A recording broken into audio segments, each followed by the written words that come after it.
Hey everybody, welcome back to It's the Little Things podcast. Obviously, it's me, your host, Endya, and I'm super excited to be here with literally one of my bestest friends, Peyton Rose. Go to my Instagram, you'll see her on there. She's awesome. I love her, adore her. Her spirit is literally a light, and so I'm super excited for y'all to hear her perspective on things. And so, Peyton Rose, why don't you tell us a little bit about yourself? Sure. Hey guys, I'm actually from Kentucky here. I am a senior here at Morehead State. Played softball 3 years, third base. Whoop, whoop. But yeah, I've moved from Tennessee. Lived there for about 8 years. Came up here, so split my life between Tennessee. Well, actually, I was born in Missouri. Can't forget that either. But we have a big family. I have 3 brothers, 1 sister. 2 are older, 1 is younger, and the other one's younger too. Younger sister. But yeah, that's a little bit about me. Yeah, so I obviously came here last year and I met Peyton Rose, and she's, if you meet her, she's a little bit more on the like quiet, shy side when you first meet her, but trust me, she's not actually like that. So we get along really well, obviously, and so I just love that about her. But before I get too sappy and into it on why I love Peyton Rose, why don't you tell us kind of the big question here on It's the Little Things podcast is something that or somebody who has affected you in your walk with Christ and how you've been able to use it since then. Well, I think I mentioned this in our Bible study last night, but a huge person that has really helped me just get back on track with the Lord is actually you.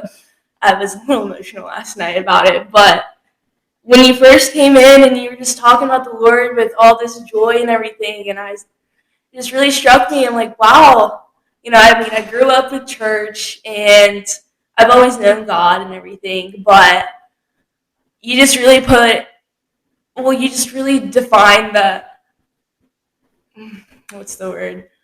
Like you were really on fire for the Lord, and it just really took me back, and I said, wow, this is what it's like to actually see a soul on fire for the Lord, and it just really helped me just get back on track, like with the Lord. I'm gonna cry, but it was just really, really good for someone to step in and just really, really affect me. Well, okay, everybody, I just want y'all to put this in perspective. We had Bible study last night, and trust me, we both cried about it. Like, she said that, and I literally broke down in tears. I'm trying to keep it together for all of y'all, but trust me, they're close. But I really love that, and it kind of brings to the point that I know we talked a lot about last night was just kind of how being around people really helps keep you on track, and so I really love that I've been able to help you, but you've also been able to help me more than just kind of by, kind of reminding me like, hey, I have somebody to go with to church and to do Bible studies with that I always know, like, regardless of how I'm feeling, you're going to be down to do whatever, especially for the Lord. So I like that a lot. Yeah. Yeah, and that was just that's the first part of going into this little section that I read off of this book called Get Out of Your Head, which is phenomenal. Yes, we love Jenny. We love it. We love her. And there's just this little section in there that talks about community. And, the first 2 years here in Morehead, I was just not really stubborn, but I was more, I'm an independent girl. I'm, like you said, I'm a little quiet. I'm not going to talk to anyone unless you talk to me. And so that just kind of really just set the tone for I'm not going to open up to anyone. I'm just going to keep everything inside, and I'll pray to the Lord, and I'll hear Him. But really, Jenny was talking about. That's Jenny. Yeah. I thought it was Jen. No. Sorry. We're by nickname basis now here. There's this little paragraph that she went on to talk about. We can't curl up on our couches, read the pages of a book, pray, and simply will our minds to change. God is concerned not only with the posture of our hearts, but with the people on each of our arms. Wow. Wow. Yeah. So good. So good. And so that just kind of put things into perspective. I cannot go through this alone. I cannot go through life alone. Yes, I have the Lord, but the Lord also brings people like you into my lives to help, guide me through and teach me different perspectives as well. And it's just, also I'll have a post-it note here that says, we look at others so we can encourage them in their growth, not so we can figure out how much to measure up with. No, that's really good. I like that a lot because I know a lot of times, like as Christians, we tend to compare ourselves to others, and I do it specifically myself. Like, somebody I know or somebody like a friend of mine, and I'm like, wow, their faith is so much better than mine. Like, I wish I had a faith like theirs. But like what you said, like they're not there for us to try to measure up to what they have. They're there to encourage us to be better in our faith. So I really like that sticky note and how you said that, and just kind of a part because like she didn't necessarily say that, but you're able to bring that out of that, and how community is so important in your relationship with God, because it's not it is a relationship with just him, but with people around you, the people you surround yourself with, that's who you will be. Like regardless of whether you think so or not, the people you hang out with is who you are, and that's who people around you see you as. So if you're hanging out with a bad crowd or somebody that doesn't believe the same stuff as you do, the people around you are going to be like, wow, so they're like that too. And even if you're not necessarily like that, that's how people see you. And that's not, as Christ followers, that's not how we're supposed to be. So I like that you have that, and saying like, having people is, they're there to encourage you, not to measure up. And I really like that. Yeah. Going off of that, it was just when I first met you, and you were just so on fire about the Lord, and you just were willing to talk about him all the time. That just really helped me, like, okay, she's like that too. And I was just kind of, I don't know why I was so scared, like say, yeah, I got church on Sunday. If someone would ask me to sleep over on Saturday, I was just like, I didn't want to say it. But then now I'm like, I've never said that. I should never be embarrassed at all when I talk about the Lord. And just to talk about my path with him, and just talking to you about it, just really makes me feel more comfortable, I guess, to open up about him.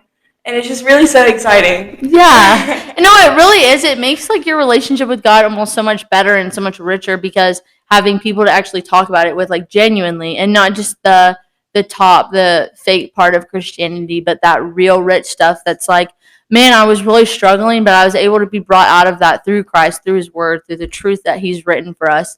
And I really like that a lot, just because sometimes you can't do it on your own, and you're not meant to. He didn't put people in our lives just to be there to have fun with. He put them in our lives so that we are able to use them to better our relationship with him. So I really like just kind of the concept of community. And but I have some verses that I thought were really good with community. Galatians 6:2 says, "Carry each other's burdens, and in this way you will fulfill the law of Christ." I love that verse, because as Christians and as myself and as athletes, we tend to just fake it till we make it. And I know as a college student, you do that too with your grades and your class schedule and everything. But specifically as Christians, we kind of want to do it on our own. And even when you are relying on Christ, it's still relatively on your own, because you're like, yes, I'm relying on him, but I'm doing this all on my own, and I'm carrying this burden.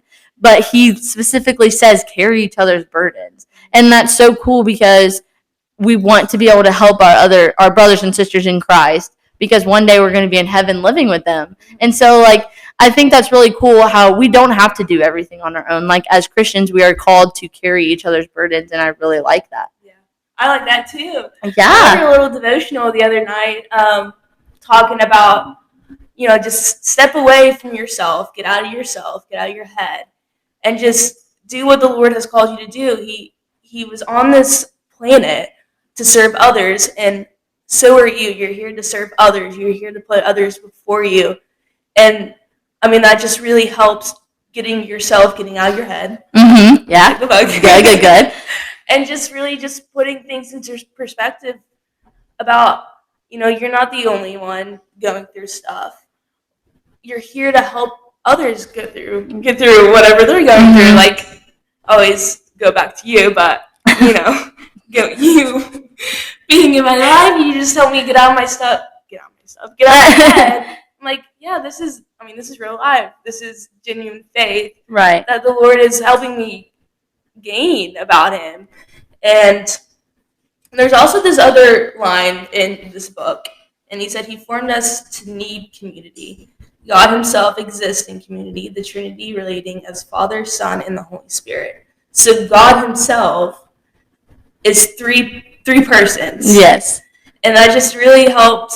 That's just a great example. Right. Just right there. Mm-hmm. He is community. Yeah. So of course we need community as well. I never thought of that. And kind of going back to like the concept of Jesus and everything, not the concept obviously, but he had 12 disciples. Like he was constantly with community. Like these people were his right hand. They were there. They were following him. They were helping him in his missions and everything. And I love that concept thinking back on it. Like even Jesus, a perfect human being, somebody who died for us, was able to find community and find people that, although they were flawed, he was able to hold them up, and they were able to hold him up in a time of suffering where he was literally being crucified on a cross.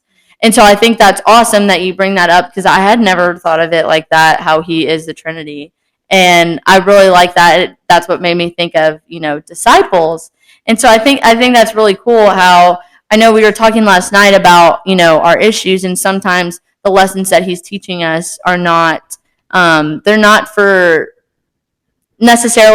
to teach us a lesson, but they're like the struggles we go through will teach us for future issues that we might have. Like, how I know I used this as an example last night, but how I moved from Arkansas to Texas my junior year of high school, and that was a really hard time for me. No friends. Like I didn't have a foundation in the church, which actually helped me form better friendships when I moved to Texas, but it also prepared me for moving to Kentucky, which was 14 hours away from home. And so going through that, in a million years, I would have never expected it to help me until about a year in. And I was like, wow, this is actually going to prepare me really well for Kentucky. And so I like that a lot, how the issues that we go through might not necessarily be for us right then, but it might be for the people around us. Because by carrying somebody else's burden, you might learn a lesson that you never thought you needed to learn. And it also helps like by putting yourself in other people's shoes. So I really like that a lot. Isn't that good? Yeah, it's so good. She's constantly got the good stuff in there. I have so many sticky notes just hanging out. It's awesome. But yeah, I had another verse. Oh, yeah, there it goes again. I knew that one was coming in a little bit. I had another verse, 1 John 1:7, and it says, well, it's in there. Oh, yeah. It says, but if we walk in the light as he is in the light, we have fellowship with one another, and the blood of Jesus, his son, purifies us all from sin. So I think it's really cool. And I talked about this again, obviously, last night in our Bible study, but it got me going. About like, usually at the end, I'm like, be a light. Like usually at the end of this, I'll say, be a light for the Lord. And so he mentions it throughout the Bible a lot. And so it's really encouraging to see that after saying that. But he says, walk in the light with fellowship. And so I really like that a lot. Again, like you said, because community is so important in our fellowship with Christ, but also in our walk. So if they're not walking in fellowship, how are we as Christians going to also walk in fellowship all by ourselves? And so I think that's really cool. There's so many people out there that need a friend, need somebody to help them with their journey with Christ, and we have that opportunity to do that here. And so I really like the thought of community being a key and not just something that's nice and on the side. That's good. Yeah.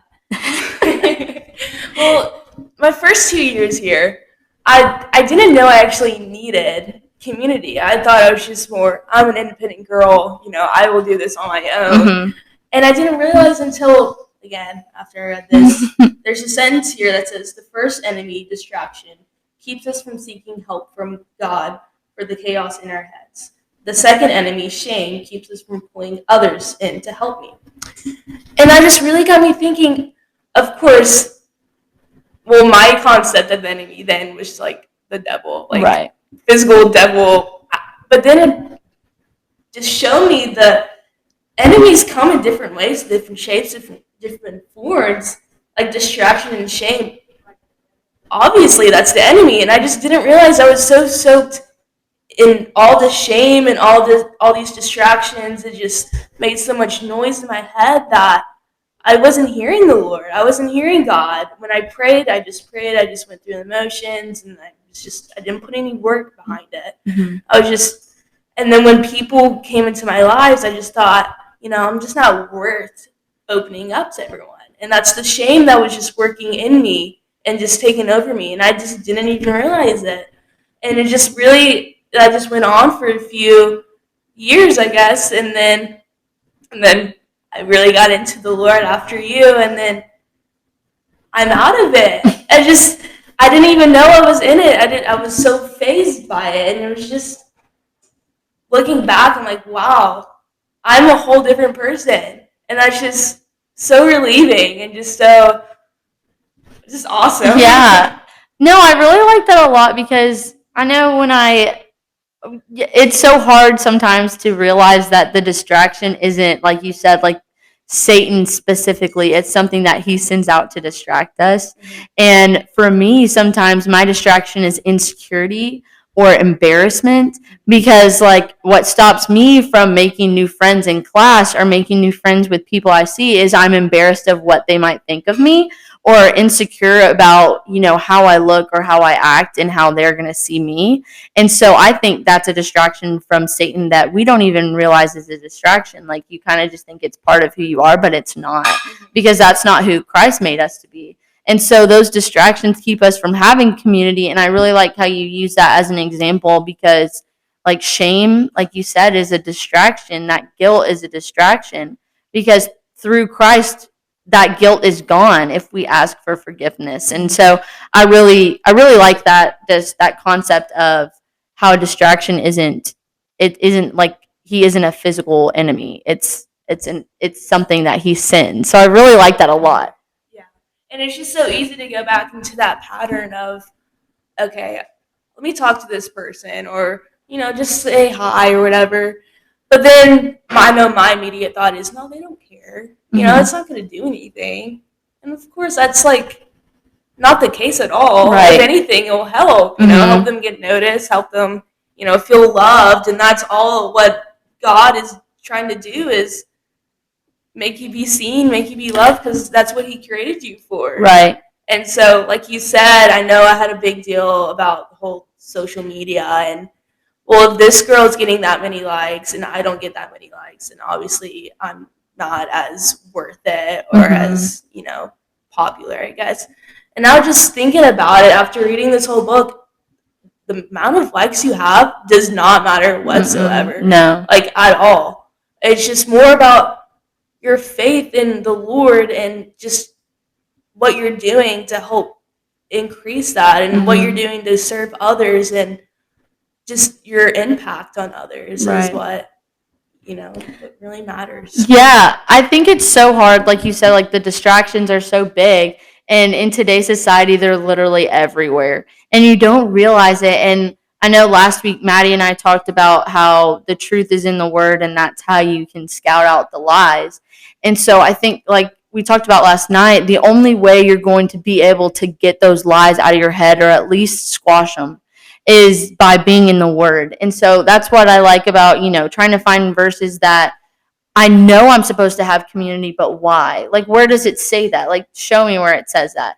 Well, it says that because he knows that a lot of times we can't physically touch him. We can't physically see him. And so sometimes in our minds, it's so hard for me to be like, okay, I know I have you, but I need somebody here with me. Like, I need somebody to look me in the eyes and tell me I'm going to be okay.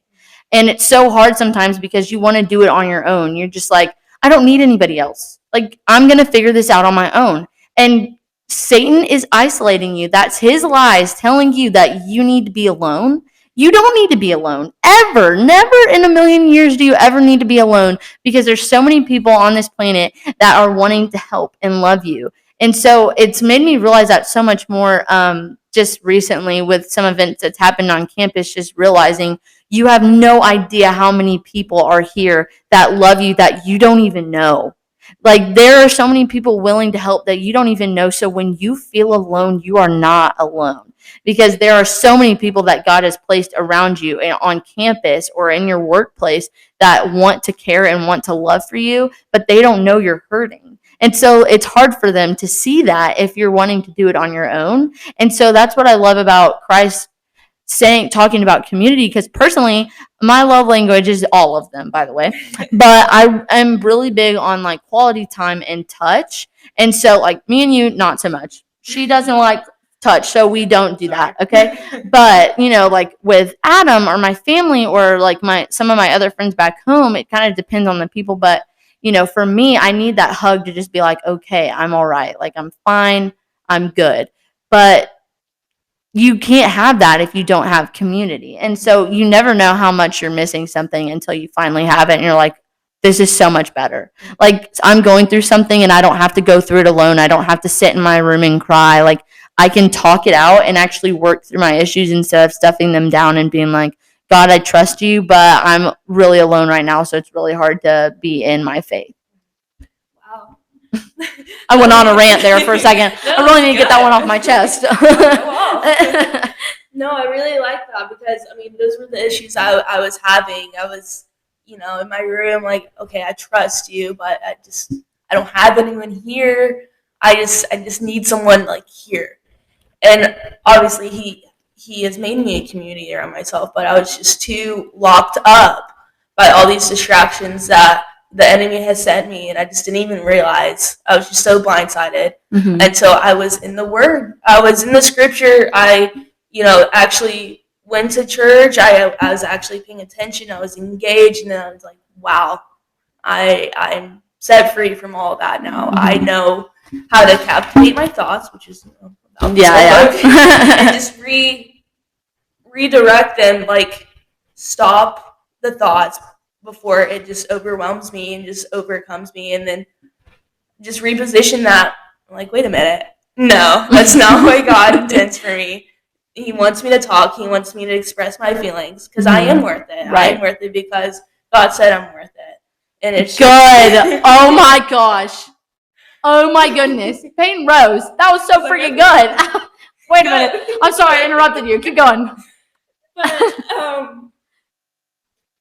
I'm sorry. I cut you off. I got really excited. No, that's basically what I wanted to say. I have another sentence here that really stood out to me is when we listen to lies about our worth, we naturally back away from others. So that was the whole issue I was having was I listened to all these lies about how, I'm not worth it. My shame is just, if people really saw me for who I am, right, they're just going to run the other way. Mm-hmm. And that's just not the case at all. I was made by God. Right. I am full of love. Right. Because he's made me full of love and just made me full of life. And it was just, I cannot, looking back, I cannot believe I was just so, just so distracted by everything. But I know talking about this, I hope other people can listen and be like, wait, I can be set free from all this stuff too. Yeah.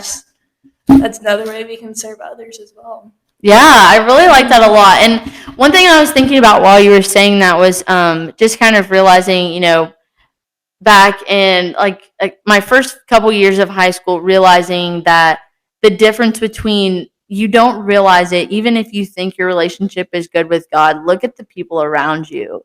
Because if they're not constantly pursuing a relationship with God, you're not around the right people. And it's a lot easier said than done because obviously you don't want to cut off people. And I'm not saying cut people off at all. I'm just saying sometimes it's better to, or all the times it's better to surround yourself with people that are, pursuing a relationship with Christ constantly. And that's how your relationship with Christ will also strengthen. And you won't ever know that until you actually surround yourself with people and it'll be like night and day. And so that's what I love, about obviously having you here and having our Bible study now. It's like I always have you regardless of what I'm going through. I'm like, I know when I'm going through it, I'm like, I can go to you and just be like, okay, tell me what I'm missing right now. Tell me what's going on. And having those people that you can go to is so important. And to surround yourself with people and that kind of positivity is so awesome. And so that's what another thing I love about our Bible study here is I have a whole group of people that I'm like, oh my gosh, I can get this all off my chest and I can talk about my relationship with Christ, but not only talk about it, but talk through it. And so that's what I like about it a lot, is because sometimes and you hit a wall and you're like, my relationship isn't growing. Like, I feel like everything's plateaued. But I'm like, when you start talking with people about it and your relationship with Christ, you realize it hasn't plateaued, but you feel like you're in this sinking spot, but you have these people to encourage you. And that's kind of the difference between that. Wow. Yeah. Yeah. I'm like, because I don't know, like high school is super hard because you're just given this set of people and you don't have a lot of wiggle room to kind of find that group for you. Right. But I know, like, coming to college, there's just so many more people, and you're like, wow, like, I can pick who my friends are now. Like, I can get involved at church and have this completely different relationship with Christ that I didn't even know I could have, and I couldn't even see myself with. But just like you don't want to put yourself around negative people, you don't want to put yourself around people that don't have a close relationship with Christ and are constantly pursuing a relationship with Him, because you are the people that you surround yourself with, whether you like it or not. And that circles back to the beginning. Good. Good. Woo! But yeah, so super glad you were on here. I'm super pumped about this. I've like been trying to hold back because I'm like, I know I can't show really bias for my teammates. I'm like, I need to spread it out a little bit, but I really wanted to have you on here. So I'm super pumped. I'm super excited for everybody to hear this one because I think this is really good, and it's a topic that I feel like kind of gets overlooked sometimes. And so the importance of community is super cool. And so, do you have anything else before I close it out? I just didn't think I could talk for this long. But it was so easy because, community. Yeah, good. Good. Well, everybody, thank you so much for listening. I'm super pumped. Go check out Peyton Rose's Instagram, give her a like, show her some love, and tell her how beautiful she is. But anyways, everybody, I hope you are the reason somebody smiles today, and be a light for the Lord in everything you do. Have a great day.